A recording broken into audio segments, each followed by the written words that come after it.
Hello there and welcome to Unqualified Opinions. I'm Marko Jerkovic. And I'm Beiermann. And on today's episode, we'll be discussing our NFC Playoff Predictions.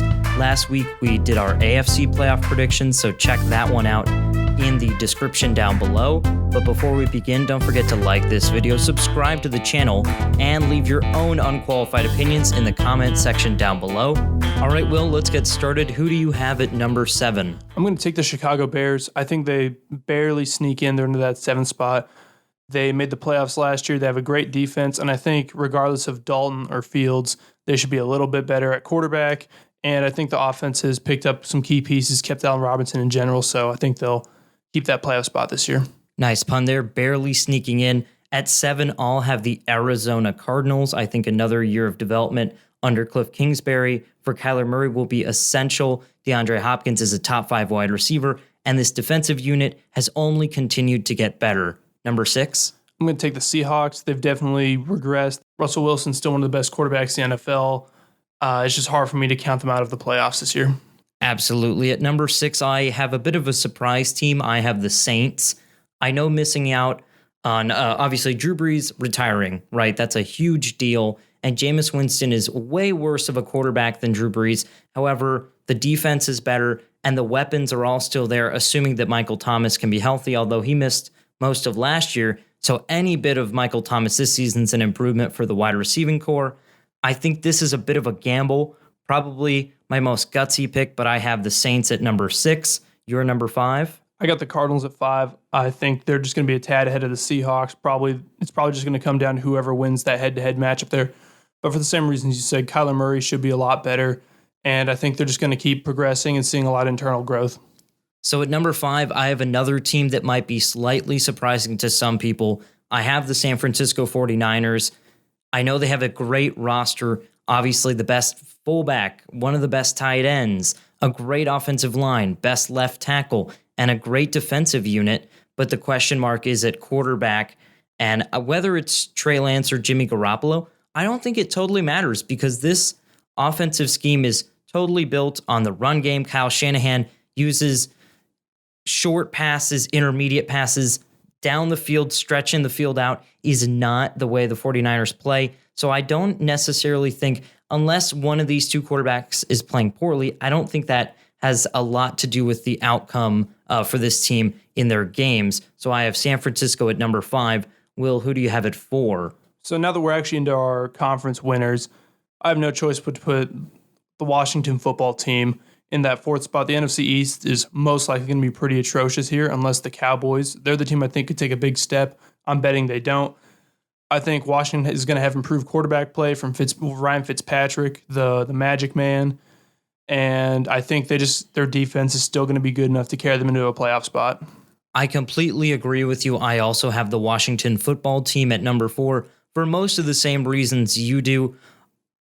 I know I should probably have a little bit more faith in the Dallas Cowboys, especially with the return of Dak Prescott. I have no faith in this defense that has continued to lose personnel and an offensive line that has been so injury-riddled, and there's been a lot of retirements, and they haven't really replaced anyone.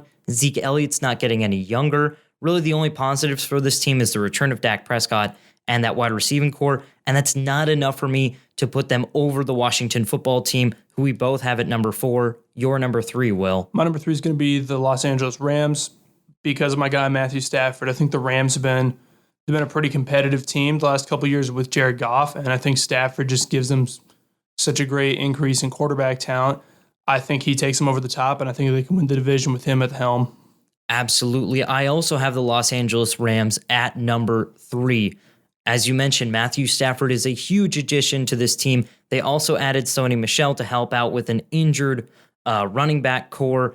Great wide receivers. Sean McVay, I believe in year number 5 with the Rams, ready to make another deep playoff push, and he certainly has the roster and now the quarterback to do so. You're number 2. I'm going to go with Green Bay here. It's going to be a weird situation there with Aaron Rodgers' potential departure looming over there. I mean, they pretty much have to win a Super Bowl because that's the only way they can shake this Aaron Rodgers cloud's going to be hanging over them the whole season. No matter how much the success they have in the regular season, the narrative's still going to be more about if this is Aaron Rodgers' last time at Bears Stadium in a Packers jersey and just trying to do a whole farewell tour for him. So I think it's do or die for the Packers, and I think they're going to at least make it to the second spot.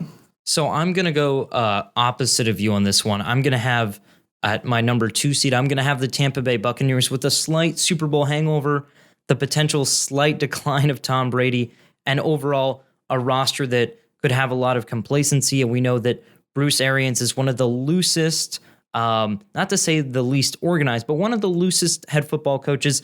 So maybe the confidence, the winning gets to their heads. That being said, I still have them winning the NFC South, although a weak NFC South, and being the number 2 seed in the NFC. So you're number 1 seed. Yeah, it's going to be the Buccaneers. I think they're the first team in the Super Bowl era to bring back all 22 of their Super Bowl starters. They really didn't lose anyone. I can't say they had a ton of notable additions, but I think just considering they brought back all the players from a championship team with an elite defense and Tom Brady, I mean, it's just, I don't like to be in the business of betting against him anymore. Spent a lot of time doing that. Never worked well for me. So until I see signs of him and the Bucs slipping up, I'm not going to take him out of that top spot. Absolutely. So I have in my number 1 spot the Green Bay Packers, kind of actually for a lot of the reasons you were mentioning. I think we know that when Aaron Rodgers, he's kind of like the Incredible Hulk. When you make him angry, he is that much more impressive. I mean, last year he won an MVP off the back of people telling him that he fell off a cliff. He knows how to play under pressure. He knows this system. Matt LaFleur, whatever you want to say about him as a head coach, I mean, he has won 26 games in 2 seasons as the Green Bay head coach, and he seems to be getting along decently with Aaron Rodgers. And as long as he maintains focus on the field, he has a top 5 wide receiver, a top 10 running back, and a good defensive unit. And if we're being completely honest, probably not the toughest division, sorry to say, but your Lions are kind of a dumpster fire right now. Yeah, I know that, Marko. You need to mention that one. The Bears are kind of in flux, in transition right now with the whole Justin Fields thing, and I'm not really sure what to make of the Vikings right now. So I think that's a pretty easy path for the Packers to take the number 1 seed. So those are our NFC playoff predictions, our spots number 1, 2, 3, 4, the division winners, and then our 3 wildcard spots. Just a reminder, there are now 3 wildcard spots in the NFL. So those are our 7 NFC playoff teams. Again, check out our AFC video as well. Thank you guys so much for watching and listening, and we'll see you guys next time.